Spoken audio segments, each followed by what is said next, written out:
dan senjata api HS tersebut diserahkan kepada terdakwa Ferdy Sambo. Tujuannya agar korban Nofriansah Yosua Huta Barat lebih mudah untuk dieksekusi. Jaksa sebut Ferdy Sambo ambil senjata Brigadir J agar mudah eksekusi pembunuhan ajudannya. Jaksa penuntut umum menyebut terdakwa Ferdy Sambo mengambil senjata milik Brigadir Nofriansah Yosua Huta Barat atau Brigadir J agar lebih mudah mengeksekusi rencana pembunuhan yang dirancangnya. Untuk mengamankan senjata milik ajudannya itu, kata jaksa, Ferdy Sambo menyuruh ajudannya yang lain yakni Barada Richard Eliezer Pudihang Lumiu atau Baradae. Terdakwa Ferdy Sambo menyuruh saksi Richard Eliezer untuk mengambil senjata korban Nofriansah Yosua Huta Barat. Kata jaksa, di Pengadilan Negeri Jakarta Selatan pada Selasa 17 Januari 2023. Adapun senjata Brigadir J yang diamankan itu, kata jaksa, merupakan senjata api jenis HS.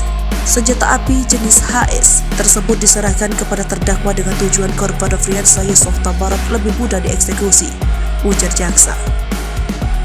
Jaksa menilai tindakan tersebut merupakan bukti bahwa pelaksanaan kehendak dan tujuan untuk merampas nyawa Brigadir J telah disusun Ferdy Sambo dengan rapi.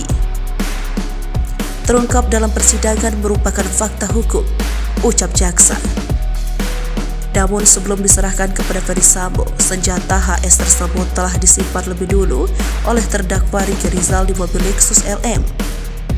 Dalam sidang tuntutan, jaksa juga menilai Ferdy Sambo memiliki cukup waktu untuk berpikir dan menimbang terkait pembunuhan yang akan dilakukan terhadap ajudannya, yaitu setidak-tidaknya selama perjalanannya menuju pelaksanaan menghilangkan nyawa korban Nofriansah Yosua Huta Barat, bahkan sampai memikirkan menghilangkan bukti-bukti sekalipun, ujar jaksa.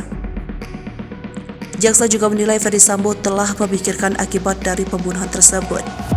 Bahkan, ia menggunakan berbagai cara agar orang lain tidak dengan mudah mengetahui bahwa dirinya sebagai pembunuh Brigadir J. Atas perbuatannya itu, jaksa kemudian menuntut mantan Kadif Propam Polri tersebut dengan hukuman penjara seumur hidup. Adapun Ferdy Sambo merupakan satu dari 5 terdakwa dalam kasus pembunuhan berencana terhadap Brigadir Nofriansah Yosua Huta Barat atau Brigadir J. Sedangkan 4 terdakwa lainnya adalah Riki Rizal, Richard Eliezer, Putri Chandrawati, dan Kuat Ma'ruf. Kelima terdakwa itu didakwa melanggar pasal 340 subsidiar pasal 338 junto pasal 55 ayat 1 ke 1 KUHP.